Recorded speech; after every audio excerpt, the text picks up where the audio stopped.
शेख रशीद साहब नहीं, निहाल अहमद साहब नहीं चलेंगे। तीसरी क्यादत आई, बुनियाद तीसरे मास की डाली गई। क्या बदलाव आया शहर में? कौन सा बदलाव आया शहर में? राजकारण का, सियासत का और खराबा हुआ, करप्शन बढ़ा, टिकट में करप्शन बढ़ा, भ्रष्टाचार बढ़ा, ठेकेदारी बढ़ी, टक्केवारी बढ़ी, कमीशन खोरी बढ़ी। जामा मस्जिद, नूरानी मस्जिद, गुरबैत मस्जिद, या जहां आप बोलेंगे, या कब्रिस्तान, वहां पर शेख आसिफ हल्फिया बोलने के लिए तैयार है। शेख आसिफ ने किसी से कभी मुलाकात नहीं की, कभी भी मुलाकात नहीं की, कभी ये बात ही नहीं हुई। बुलंद इकबाल साहब, अल्लाह ताला उनकी मग़फ़िरत करे, वो उनके साथ 19 के इलेक्शन में चले गए। उन्होंने ये नहीं सोचा कि अगर मेरे वालिद की बेइज्जती किया, जो शहर के नहीं महाराष्ट्र के कद्दावर नेता थे, अपोजिशन लीडर थे, दबदबा उनका था, इनको हक नहीं है समाजवादी वालों को बोलने का, शान हिंद को बोलने का हक नहीं है, मुस्तकीम को बोलने का हक नहीं है कि दबदबे की सियासत, तुम्हारे जो दबदबे की सियासत बोलते वो तुम्हारे वालिद तक वो हद महदूद थी। उस वक्त तुमने 2019 के उनके स्टेज के ऊपर जाकर दबदबे के तुमको हक नहीं है बोलने का। अगर तुम्हारे वालिद की वो शख्स ने, मुफ्ती इस्माइल साहब ने बेइज्जती की, उसके बाद आप उनसे क्या सवाल? इस नयापुरा वार्ड के तमाम बुजुर्गों, जिम्मेदार और इस मीटिंग के अंदर मौजूद नयापुरा वार्ड, नयापुरा इलाके के तमाम बुजुर्ग हजरात, तमाम नौजवान साथी, दोस्तों और साथियों, सबसे पहले मैं एजाज उमर साहब, करीम भाई, अली फजल साहब, शकील बॉम्बे साहब, मुस्लिम भाई, मौलाना मोनीस, करीम मॉडर्न साहब, शकील भाई लट्टू वाला, ये जो पूरे साथी हमारे नयापुरा इलाके के इस मीटिंग को कामयाब बनाने के लिए जो मेहनत की, जद्दोजहद की और मीटिंग को कामयाब बनाया, मैं आप लोगों का बहुत बहुत शुक्रिया अदा करता हूं। और खास तौर पर इस नयापुरे की आवाम का बहुत बहुत शुक्रिया अदा करता हूं कि आप लोग इस मीटिंग को आप लोगों ने कामयाब बनाया। वक्त काफी हुआ है, मैं भी कोशिश करूंगा मेरी बात कम वक्त में खत्म करूं। दोस्तों और साथियों, असेंबली का इलेक्शन अक्टूबर में होगा और हम लोगों ने इलाका wise, area wise, ward wise हम लोगों ने कार्नर मीटिंगें, वार्ड वाइज मीटिंगें हमने शुरुआत की और उसी की कड़ी है कि आज हम लोग नयापुरा आए। मेरे कई साथी मुझको बता रहे थे कि नयापुरे के अंदर मीटिंग, मैं तो पहले ये बताता हूं कि 2 रोज पहले मैं आया था नयापुरा, जुमा के दिन।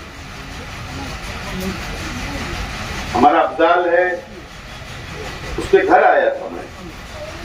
उसके घर के अंदर दोनों सगे भाइयों को कैंसर हो गया, उनको देखने के लिए आया था। तो काफी वहीं से हलचल शुरू हो गई। शेख आसिफ नयापुरे में एक मकान में आधा घंटा क्यों बैठा? जबकि पड़ोसी का ज्यादा हक होता है कि उन्होंने जाकर देखना चाहिए कि मेरे पड़ोसी बीमार है, उसको क्या तकलीफ है, उसको दवाई की जरूरत है, हॉस्पिटल की जरूरत है। अगर मैं 1000 पुलिस से आया तो हलचल हो गई। और मैं देख रहा था, मेरे साथियों ने बताया आज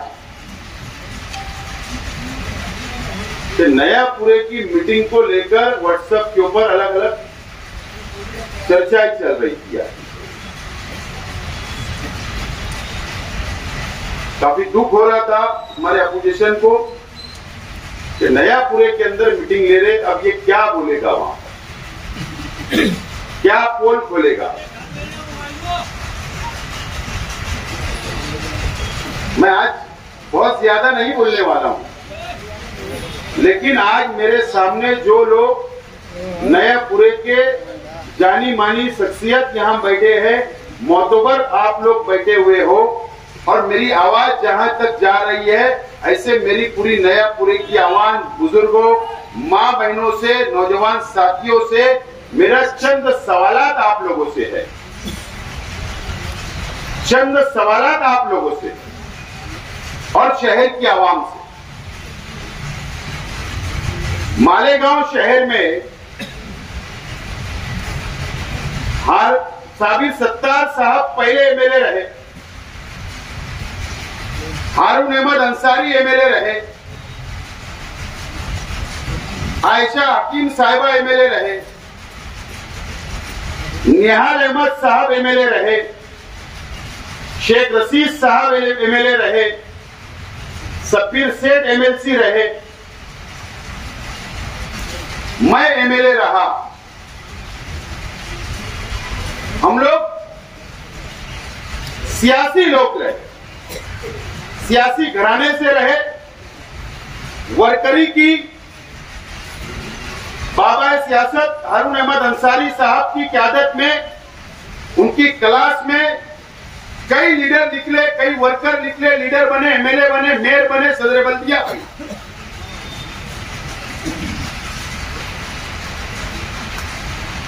जेटी से ही सब लोगों का सियासी सफर शुरू हुआ, इसीलिए उनको बाबा सियासत कहा गया।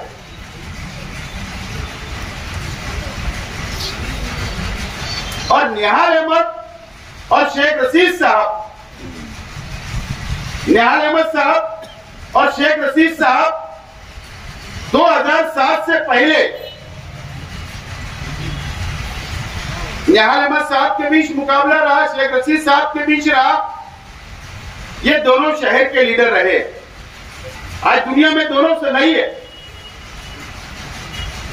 2007 में ये मंच पे बैठे हुए लोग गवाह है, ये शहर की आवाम गवाह है कि 2007 में तीसरे महाज की बुनियाद रखी गई। तीसरा महाज आज के एमएलए साहब के क़यादत में बनाया गया, और इसके लिए बनाया गया निहाल अहमद भी नहीं चाहिए और शेख रशीद भी नहीं चाहिए, ये दोनों क़यादत नहीं चाहिए। इसके लिए तीसरा महाज और तीसरी क़यादत शहर को जरूरत है, इसके लिए बनाई गई।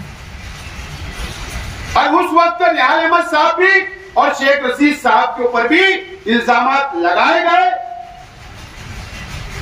कि ये सियासत अच्छी नहीं करते, ये तामीरी काम नहीं करते, ये करप्शन करते, ये पार्टियों को चलाने के लिए रुपये पैसे की रेलफेल करते, साफ सुथरी सियासत नहीं करते। इस तरीके का एक हवा खड़ा किया गया शहर के अंदर और तीसरे महाज की बुनियाद रखी गई। आज हमारे मीटिंग के सदर उस वक्त तीसरे महाज के फाउंडर थे, बुनियादी मेंबर थे। नयापुरा वार्ड से कितने लोग थे?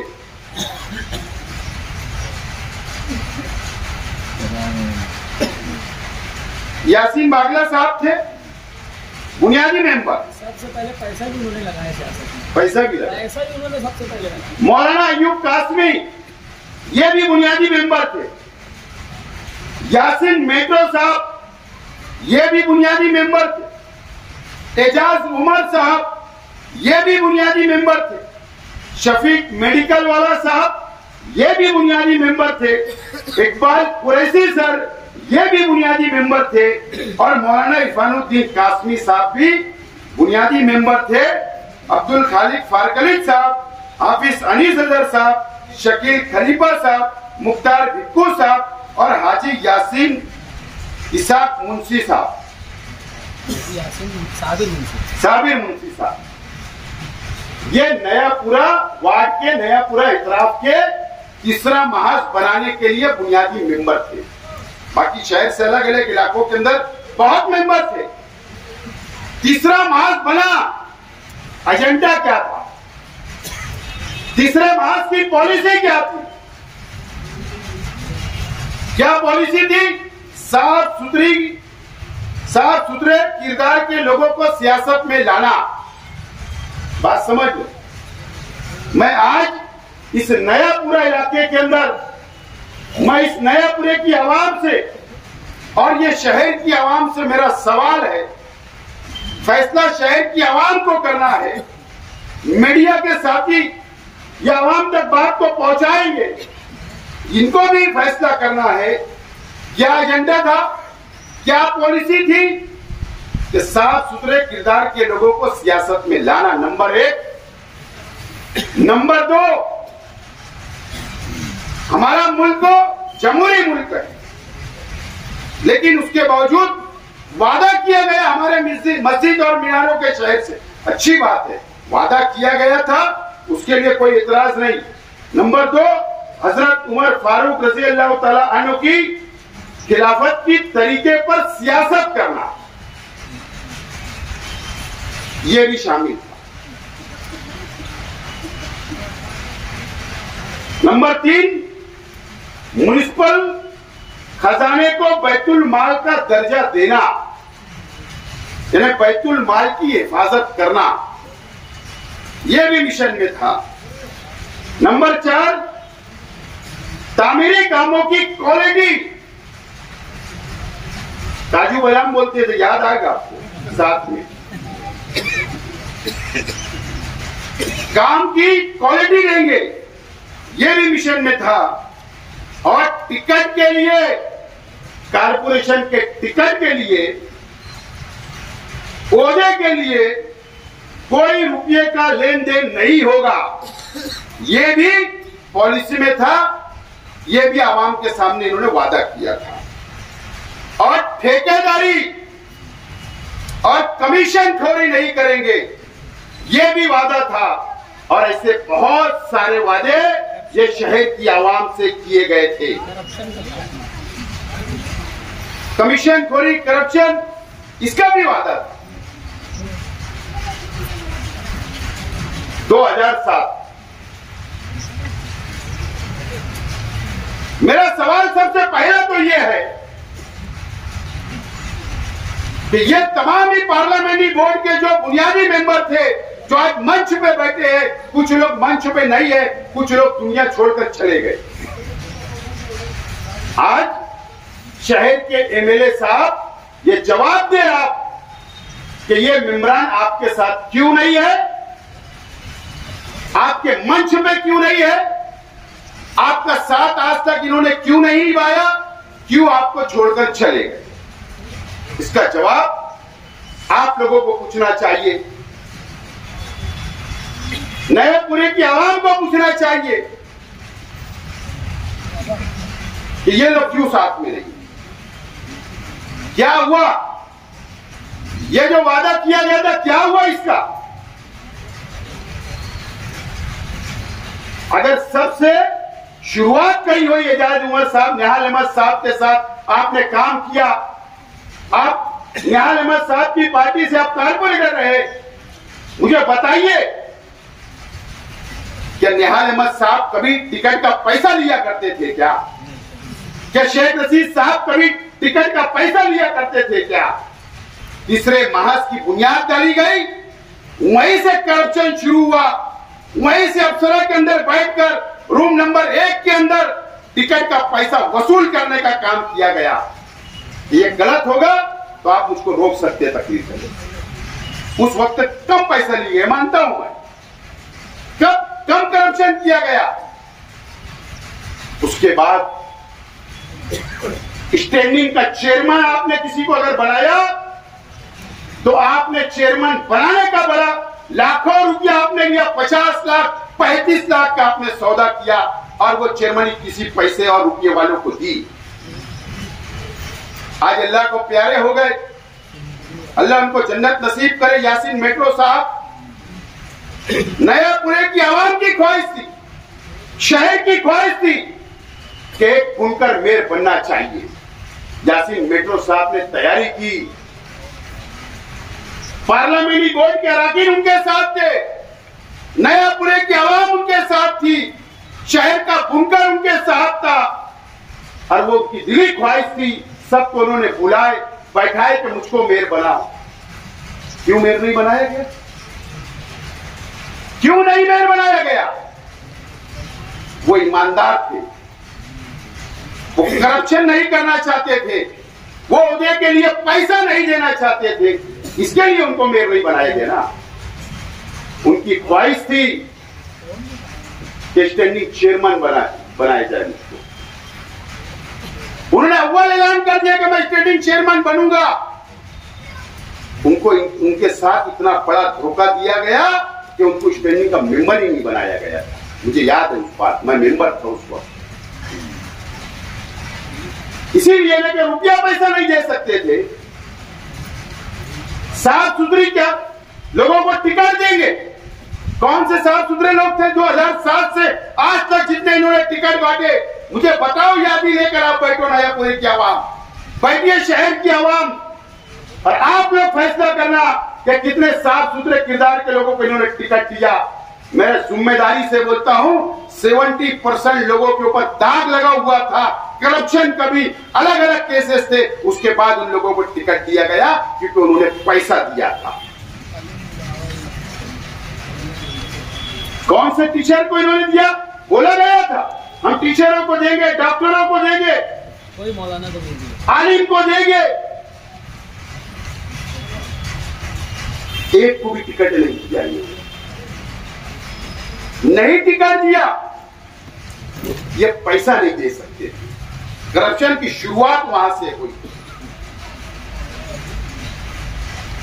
अम्मार जब ये एमएलए बने, तीसरा महाज बना, अम्मार साथ में घूमने लगा। एमएलए बने, उसके बाद अम्मार जाके उससे पूछिए, स्टैंडिंग कमेटी की मीटिंग चालू रहते कि अंदर मीटिंग चलती थी, बाहर आके बैठ जाते। एमएलए साहब ने भेजे हिस्सा लेने के लिए, हिस्सा इतना पैसा आ रहा है, हमको हिस्सा दो। करप्शन की शुरुआत की उन्होंने।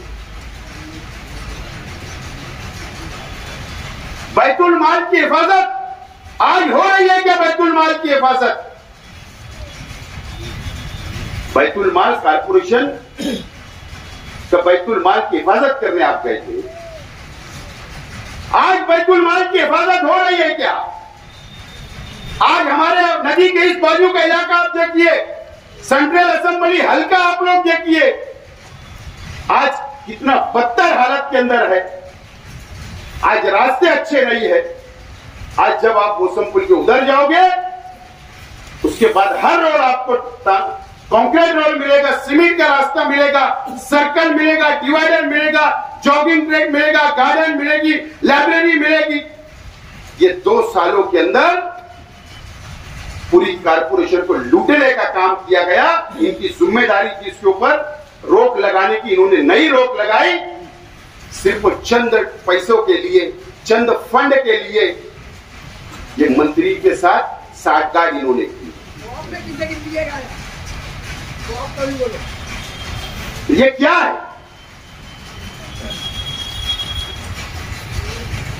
ये शहर के आवाम ने उनसे सवाल करना चाहते। मुझे बताओ, शेख रशीद साहब नहीं, निहाल अहमद साहब नहीं चलेंगे, तीसरी क्यादत आई, बुनियाद तीसरे मास की डाली गई। क्या बदलाव आया शहर में? कौन सा बदलाव आया शहर में? राजकारण का, सियासत का और खराबा हुआ, करप्शन बढ़ा, टिकट में करप्शन बढ़ा, भ्रष्टाचार बढ़ा, ठेकेदारी बढ़ी, टक्केवारी बढ़ी, कमीशन खोरी बढ़ी, सिर्फ इनके आने से बढ़ी। और इन हर इलेक्शन में जिन जिन लोगों को इन्होंने टिकट दिया, उन लोगों ने टक्केवारी की, कमीशन खोरी की, ठेकेदारी की। यही काम चलता है और आज भी चल रहा है, आज भी चल रहा है। अगर बदलाव आया होगा 2007 से आज, अगर बदलाव आया होगा तो बता दीजिए हम लोगों को, बता दीजिए शहर के आवाम को। मुशर्रफ चौक पे जलसा लेकर आप बताइए कि ये मैंने बदलाव लाया। बता दीजिए आप क्या बदलाव आपने लाया। आप अपने जाति मुफाद के लिए मिले बने, आप अपने जाति मुफाद हासिल करने के लिए मिले बने।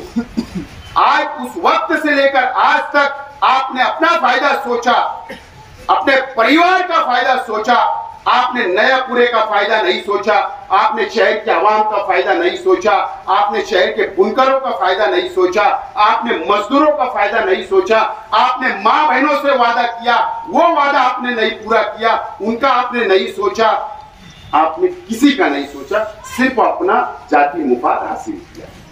मैं जिम्मेदारी से बोल रहा हूं। आप लोग 2000 पहले से माजी में जाइए माजी में, देखिए उनका रहना सहने का तरीका। मैं कोई उनकी पर्सनल अटैक नहीं कर रहा हूं, लेकिन अगर किसी ने वादा किया था तो ये वफा हुआ, उसके ऊपर वो पूरा उतरे, इसके लिए मैं सिर्फ आपकी नजर वहां तक ले जा रहा हूं। देख लीजिए, कोई फर्क नहीं आया। सियासत के अंदर अलग अलग बातें होती है, एक दूसरे के ऊपर इल्जामात होते हैं, लगते हैं इल्जामात, बाद में भुला भी देते हैं, मिल भी जाते हैं। मुझे बताओ, शायद मुझे नहीं बोलना चाहिए, लेकिन मुझे याद दिलाना आज मैं जरूरी समझ रहा हूं। निहाल अहमद साहब कि शेख रशीद साहब के सियासी नजरिए इख्तिलाफ रहे, आखिर तक रहे। सियासत होती, हार जीत हुई,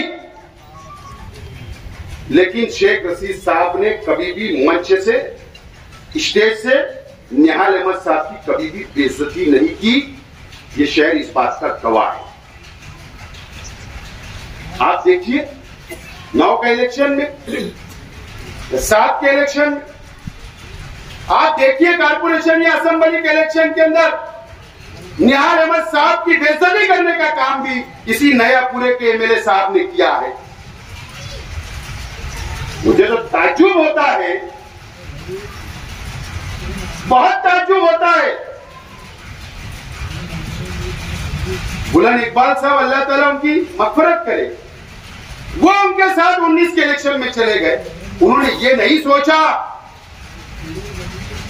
कि अगर मेरे वालिद की बेइज्जती किया, जो शहर के नहीं महाराष्ट्र के कद्दावर नेता थे, अपोजिशन लीडर थे, दबदबा उनका था, इनको हक नहीं है समाजवादी वालों को बोलने का, शान हिंद को बोलने का हक नहीं है, मुस्तकीम को बोलने का हक नहीं है कि दबदबे की सियासत, तुम्हारे जो दबदबे की सियासत बोलते वो तुम्हारे वालिद तक वो हद वो महदूद थी। उस वक्त तुमने 2019 के उनके स्टेज के ऊपर जाकर दबदबे के तुमको हक नहीं है बोलने का। अगर तुम्हारे वालिद की वो शख्स ने, मुफ्ती इस्माइल साहब ने बेइज्जती की, उसके बाद आप उनसे क्या सवाल करते? दबदबे की बात बोलते, उसके बाद भी निहाल अहमद साहब की बेइज्जती वो स्टेज पे चले गए। उसके बाद कारपोरेशन के अंदर गठबंधन कर दिया, तो भी इनको निहाल अहमद साहब की इज्जत की परवाह नहीं रही। इनको भी जाति मुफाद हासिल करना था, मेंबर बनना था नयापुरे से, इनको भी एमएलए बनना था, किसी को स्टैंडिंग चेयरमैन बनना था, किसी को मेयर बनना था, किसी को ठेकेदारी करना था। इसके लिए महागठबंधन इनका बना। इनको कोई हक वक्त नहीं है। आज मुझे बताओ, इस नयापुरे की आवाम से मैं पूछना चाहता हूं, सवाल है मेरा, निहाल अहमद साहब, मैं पहले भी कहा, निहाल अहमद साहब शेख रशीद साहब की सियासी इख्तिलाफ रहे, लेकिन जब अगर कोई बीमार हो जाता तो शेख रशीद साहब भी जाते थे और निहाल अहमद साहब भी पूछते थे। ये तमाम ही बातें चलती रही और होना चाहिए। निहाल अहमद साहब की सियासी जिंदगी के अंदर एमएलए साहब ने बेइज्जती की और ये पानी की टाकी वालों ने बेइज्जती की। बताया मैं उस बात का गवाह हूं। जावेद मेंबर यहां बैठे हैं, ये भी गवाह उस बात का।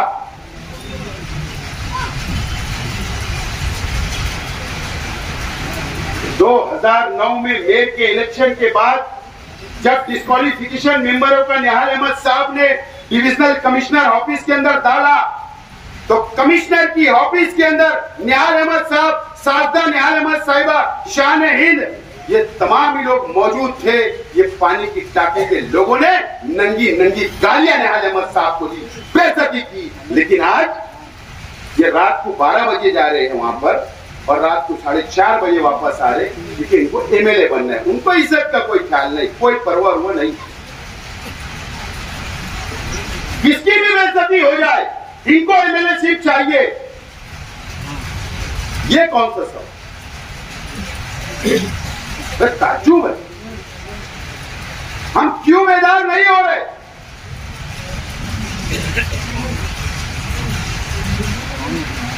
और कुछ लोग मुझ पर इल्जाम लगा, 12 नवंबर के वक्त तो बोले बोला नहीं, ये वक्त तुम्हें बोले पार्टी छोड़ दिया। अरे किसकी तुम तरफदारी कर रहे? किसकी तरफदारी कर रहे? तुम्हारे वालिद की बेइज्जती करने वालों की तरफदारी करोगे? शर्म आना चाहिए तुम लोगों को।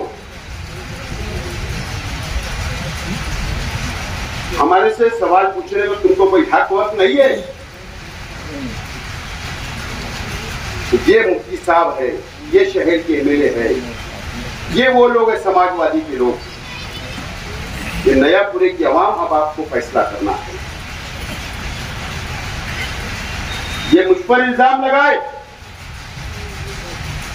कि शेख आसिफ पार्लियामेंट इलेक्शन लड़ने के लिए 10 करोड़ के अंदर बात कर रहा था।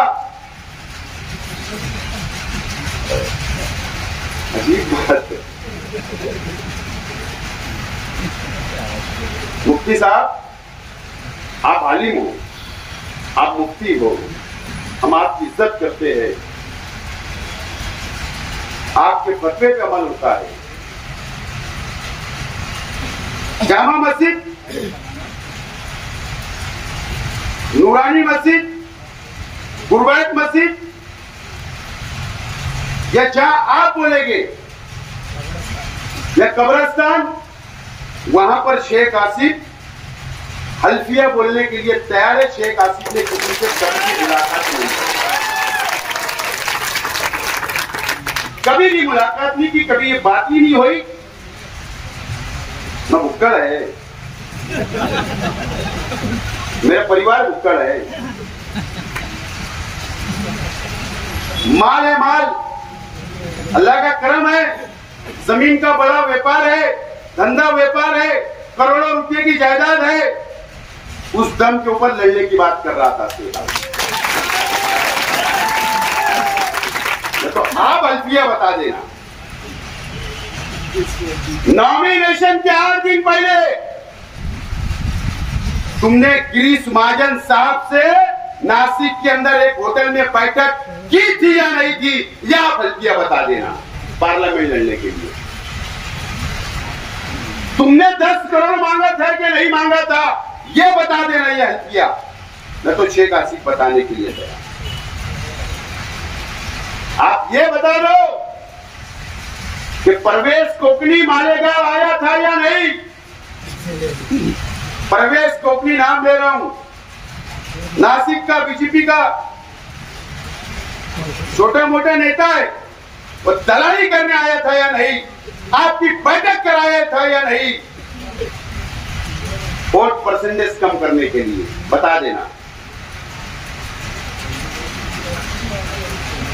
और बहुत लोग हैं जो उम्मीदवारी के जो नाच रहे ना, इन्होंने भी बैठकें की थी बीजेपी से। शेख आसिफ अल्लाह का करम है, मैंने मजाक में इलेक्शन खत्म होने के बाद एक बीजेपी के लीडर से कहा, बोले यार तुम सब लीडरों के पास गए कि तुम लड़ो, हम इतना देते उतना देते, मेरे पास क्यों नहीं आए?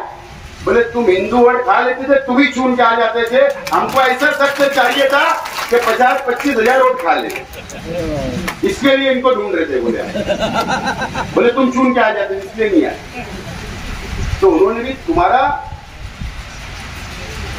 उनके पास क्या इज्जत है तुम्हारी, कितना गिरा कितना वजन है, समझ गए। मुफ्ती इस्माइल साहब झूठ मत बोलो, शेख आसिफ हल्किया बोलने के लिए तैयार। पार्लियामेंट के इलेक्शन के वक्त मैं इसलिए ये बात यहां बोल रहा हूं कि जमीयत का दफ्तर भी यहां पर है। क्या इन्होंने कहा, सुबह बच्चा भाई मेमोरेंडम दी, फोटो सेशन हुआ,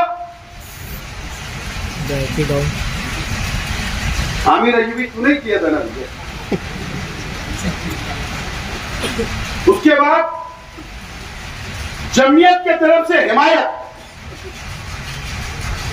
बिला शर्त फी सबीलिल्लाह हिमायत। मुझे तो शक है, माफ करना मैं इल्जाम नहीं लगा रहा, कि जो जलसा हुआ ना सुबह बच्चों के प्रचार का जो जलसा हुआ, मुझे शक है कि जमीयत के पैसे से बिल अदा हुआ हो, जो प्लेटफॉर्म जमीयत का छूने से, इसका भी जवाब देना चाहिए। लेकिन क्या हुआ, 200 पेटी के जायद पैसा लिया गया,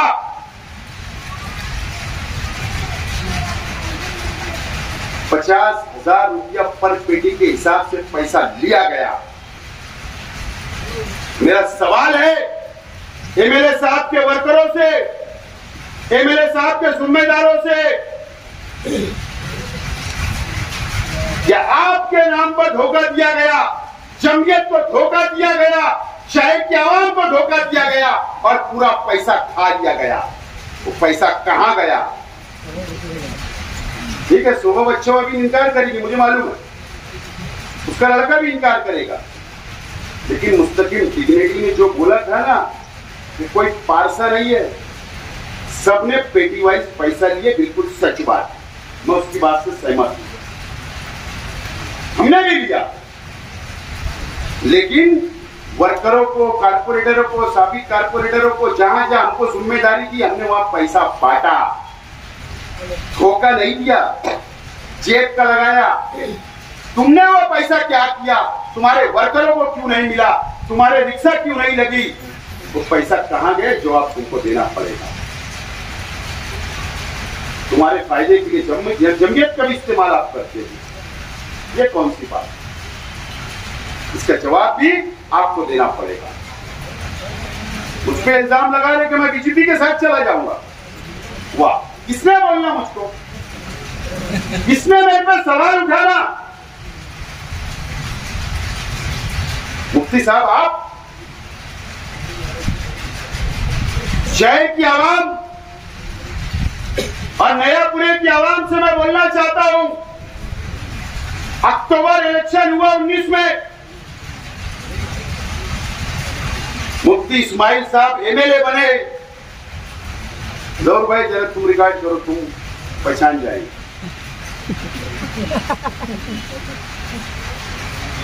शुक्रिया का जलसा हुआ या नहीं हुआ? चांदोड़ का एक सागर नाम का व्यक्ति, क्या बोल रहा हूं मैं, देखो ये चुन कर आए किससे? एमआईएम से। कौमी मिल्लत के नाम पर वोट ली, एनआरसी के नाम पर वोट लिया गया, मजहब के नाम पर वोट लिया गया, इतने जज्बात में लाए गए, वोट ले लिए गए। एमआईएम के एमएलए, 2 एमएलए चुनकर है, 2, एक फारूक शाह साहब और ये, मुझे फारूक शाह का नहीं पता।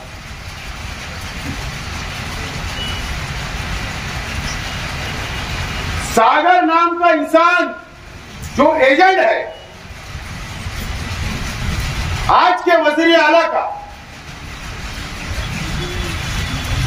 ये चुनकर नए नए आए, वही उस शख्स ने गाड़ी लाया, गाड़ी के अंदर बैठे, बैग लेकर बैठे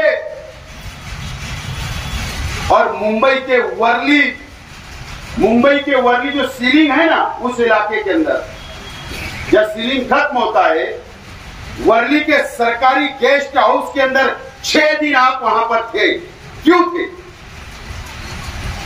सरकार तुम्हारी नहीं बन रही थी। तुम्हारी तो इधर भी सरकार नहीं बनने वाली थी, उधर भी नहीं बनने वाली थी। तुम 6 दिन आपने क्या किया वहां पर? और एक दिन तुम ठाणे की होटल में एक दिन तुमने क्या किया? ऐसा 7 दिन का हिसाब ये शहर की आवाम को दो। 7 दिन का हिसाब हुआ। उस वक्त तो उद्धव ठाकरे साहब का चीफ मिनिस्टर बनना फाइनल नहीं था। आज के वज़ीर आला का चीफ मिनिस्टर बनने की बातचीत चल रही थी। इसके लिए एमएलए की कमी नहीं होना चाहिए, कोई पार्टी भाग नहीं जाना चाहिए। इन्होंने पहले दिन से शिवसेना के साथ में मिलकर सौदेबाजी शुरू की थी। उसी दिन ये शहर की आवाम का वोट बिक चुका था, आपको धोखा दिया गया था, आपके वोटों का सौदा किया गया था, कौम को बेच दिया गया था। उसी दिन से आपकी बेचने की शुरुआत हुई शहर की आवाम। इसका जवाब आप देना। उसके बाद वजीर आला बन गए उद्धव ठाकरे साहब।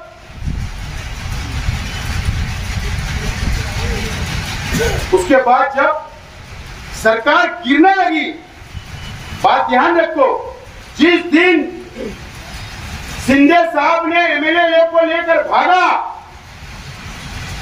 उस वक्त भी इनका सौदा किया गया, ये शहर के आवाम का सौदा किया गया। और उस वक्त भी इनको तटस्थ गैर जानिबदार रखा गया। इन्होंने उनके खिलाफ भी वोट नहीं किया, मुखालफत नहीं की, ये तटस्थ रहे। उस वक्त भी शहर की आवाम को बेचने का काम किया। उसी पीरियड में राज्यसभा के चुनाव हुए, उस वक्त भी इन्होंने कांग्रेस राष्ट्रवादी के उम्मीदवारों को वोट नहीं दिया। उस वक्त भी शिंदे सेना और बीजेपी को इन्होंने वोट दिया, उनके उम्मीदवारों को वोट दिया। उस वक्त भी ये शहर का सौदा किया गया। अभी 12 जुलाई को एमएलसी चुनाव के वक्त भी इन्होंने कांग्रेस राष्ट्रवादी कांग्रेस उद्धव ठाकरे सेकअप के उम्मीदवार को वोट नहीं दिया, शिंदे और शिवसेना के लोगों को वोट दिया। उस वक्त भी सौदा किया।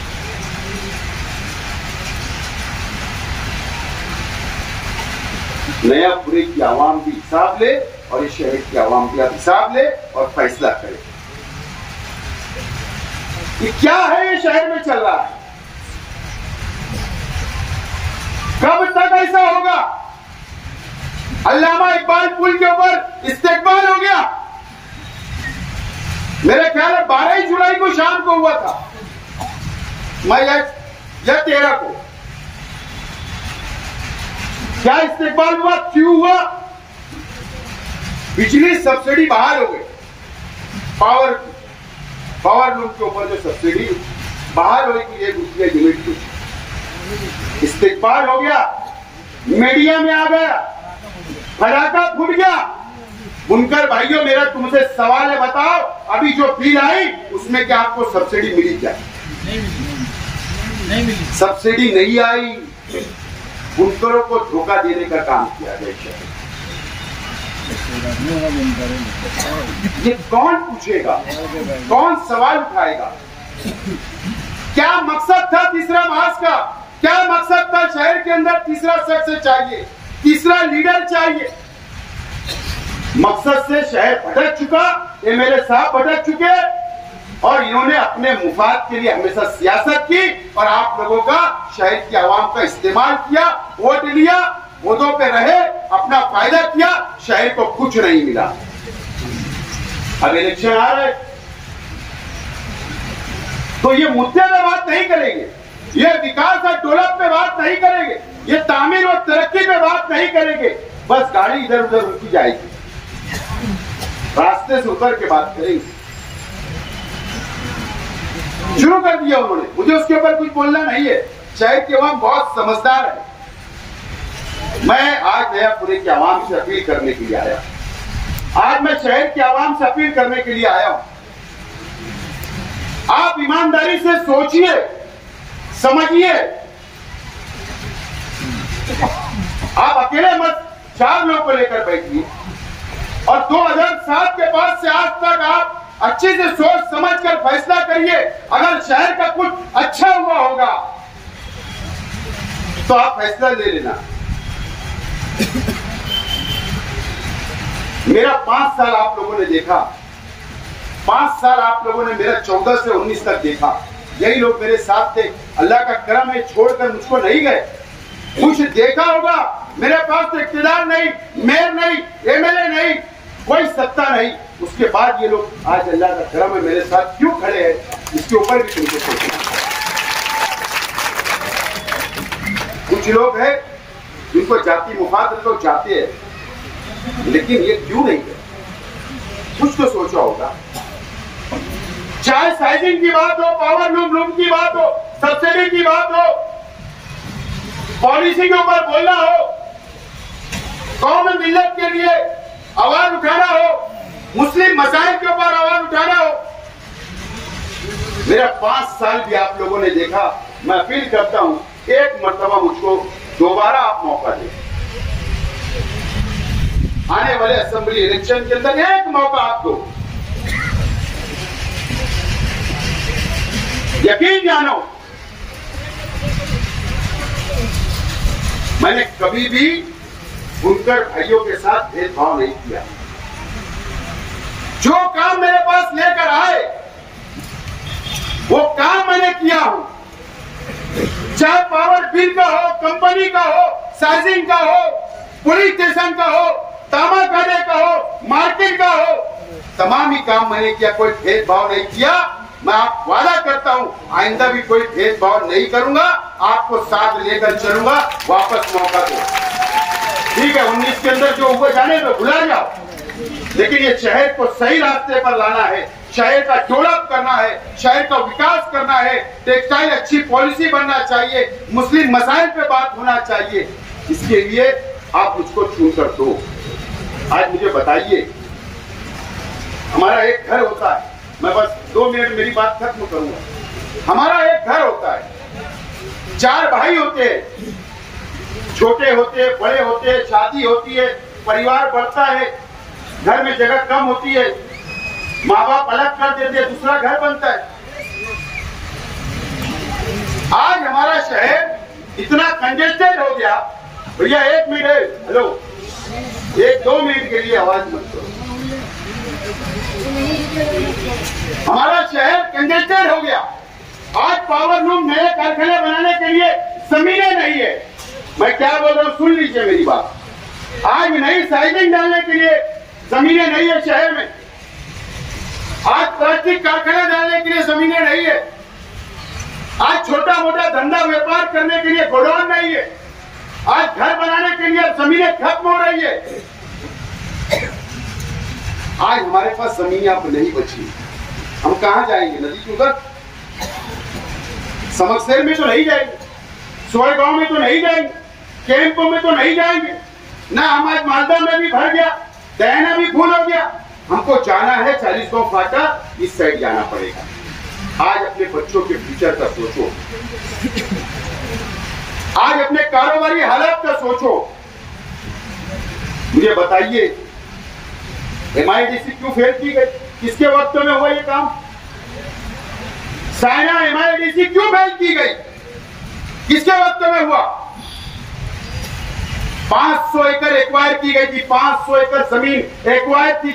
जब मेरा वक्त खत्म हुआ, उस वक्त 500 एकड़ जमीन एक्वायर थी।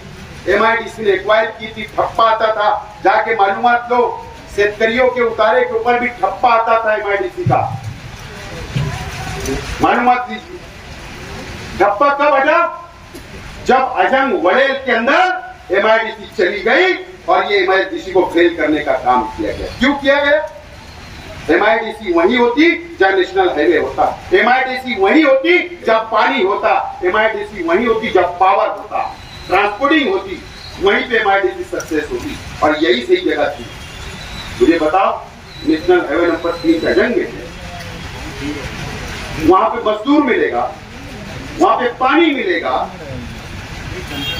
हमारे शहर की तरक्की को रोकने का काम ये 5 साल के अंदर किया गया। किसने आवाज उठाया? क्यों एमआईडीसी खत्म की गई? क्यों नीतीश राणे ये बोल रहा है बहुत बड़ी साजिश है कि लैंड जिहाद चल रहा है? क्यों बोल रहा है? मुझे बताइए। अब मेरा सवाल आ गया, आप लोग क्यों बोल रहा है? इसलिए बोल रहा है कि मुसलमान 40 गांव फाटे के ऊपर जमीन लेना बंद कर दे, लेआउट वहां पर ना हो, लेआउट की मंजूरी ना मिले, गोंटे वाली जमीन के ऊपर लोग घर ना बनाए। हमारी तरक्की को रोकने के लिए साजिश रची जा रही है।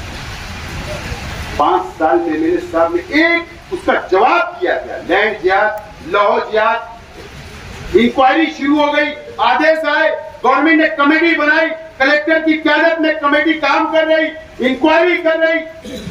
आज मुझे बताओ, सब चीज खत्म होती चली जा रही है, सब चीज खत्म होती चली जा रही है। ये हमारे शहर को बर्बाद करने का काम ये शहर के अंदर किया जा रहा है और इनकी जिम्मेदारी एमएलए साहब पर भी आती है। अगर दूसरा एमएलए ऐसा कर रहा है तो इनको रोकने का काम इनकी जिम्मेदारी थी, इन्होंने नहीं किया, ये नाकाम हो गए। अब आपको सोचना है कि कारोबारी हालात कहां जाएंगे, हमारे कारोबार कैसे बढ़ेंगे। ये जिम्मेदारी हमारी तुम्हारी, शहर की आवाम की। कौन लड़ेगा, कौन बोलेगा असेंबली में, कौन कानून बनाएगा, कौन वहां पर आपके लिए आवाज उठाएगा? मुझे तजुर्बा है 5 साल का, अल्लाह का करम है और मैं ईमानदारी से 5 साल पूरा किया। अगर आप लोगों ने मौका दिया, मैं आपको यकीन दिलाता हूं कि वो 5 साल का तजुर्बा, ये 5 साल का पोजीशन में रहने का तजुर्बा और आइंदा अगर आपने मौका दिया तो इंशाअल्लाह जबरदस्त तरीके से आपकी और शहर की नुमाइंदगी करूंगा और सबको साथ लेकर करूंगा। ये वादा आज मैं आप लोगों से करता हूं और मुझे उम्मीद है इस मर्तबा कि शहर की आवाम मुझको कबूल करेंगी और मुझे मौका देंगे आप लोग। दोस्तों, मैं एकदम साफ तौर पर आज बोलना चाहता हूं, मुझसे कोई सवाल जवाब और शक की नजर से मुझे देखने की मुफ्ती साहब आप कोशिश मत करो और आप लोग कोई कोशिश मत करो। 5 साल तुम बीजेपी से मैनेज रहे, 5 साल तुम शिवसेना से मैनेज रहे। मैंने आजाद इलेक्शन लड़ने का फैसला किया हूं तो मैं आज जिम्मेदारी से बोलता हूं, शेख आसिफ सेकुलर हुकूमत जिधर रहेगी, अगर वो साथ देंगे तो उधर रहेगा। अगर फ्यूचर आया तो, अगर आपने मौका दिया तो फिक्का परस्त हुकूमत में नहीं बैठेगा, नहीं बैठेगा। और अगर किसी ने नहीं लिया, मुझे किसी का प्रेशर नहीं चाहिए, कोई पार्टी का आदेश नहीं चाहिए, कोई पार्टी की पॉलिसी पे काम नहीं करना है। मुझे कौम के लिए लड़ना है, झगड़ना है और इसके लिए मैं आजाद रहना चाहता हूं। मैं किसी के दबाव में काम नहीं मुझे करना है। पार्टी के पॉलिसी में जलसा में सब बताऊंगा। सबके चेहरे बहुत अच्छे नहीं है, सबके चेहरे बहुत अच्छे नहीं, घिनौने अंदर से। मुझे बताओ, वक्फ बोर्ड का मामला चल रहा, जहां पे ये मीटिंग हो रही, ये भी वक्फ बोर्ड में, बराबर ना? मरकजी हुकूमत ने काला कानून लाई, वक्फ बोर्ड के लिए काला कानून बना रही। पता है ये 5 साल इसका चेयरमैन था महाराष्ट्र में, कांग्रेस पार्टी का वजाद मिर्जा चेयरमैन था। वजाद मिर्जा कांग्रेस पार्टी का चेयरमैन। अभी 8 दिन 10 दिन हुआ उसकी मुद्दत खत्म हुई। 5 साल मुसलमानों की जमीनों के ऊपर जो अत्याचार किया गया, जो ठहराव पास करके मुसलमानों की जमीनें को बेचने का काम किया गया, सबने मिलकर किया। जो बोर्ड ऑफ डायरेक्टर थे सबने मिलकर किया, सबने मिलकर किया, करोड़ों का वारे नारे किए। आज जबान खुल रही है क्या? वक्त आएगा तो बोलूंगा, लेकिन मैं जिम्मेदारी से बोलता हूं, एक मर्तबा मौका दो दोस्तों, बार बार मौके नहीं आपके हाथ आने वाले। ठीक है, 5 साल नाकाम हो गया, बदल देना। 19 में नई जमा बदल दिए, एक मौका दो, नई जमा बदल देना। फिर एक मौका देकर देखो, इंशाल्लाह ये महाराष्ट्र की नुमाइंदगी अगर आपको नुमाइंदे नहीं किया तो मैं अच्छों सजा करने के लिए तैयार हूं। मुझे उम्मीद है कि मेरी बातों पर नयापुरी की आवाम संजीदगी से गौर करेगी, फिक्र करेगी, सोचेगी और शहर की आवाम सोचेगी और आने वाले दिनों के अंदर अच्छा फैसला करेंगी। बहुत बहुत शुक्रिया। खुदा हाफिज़। अस्सलाम।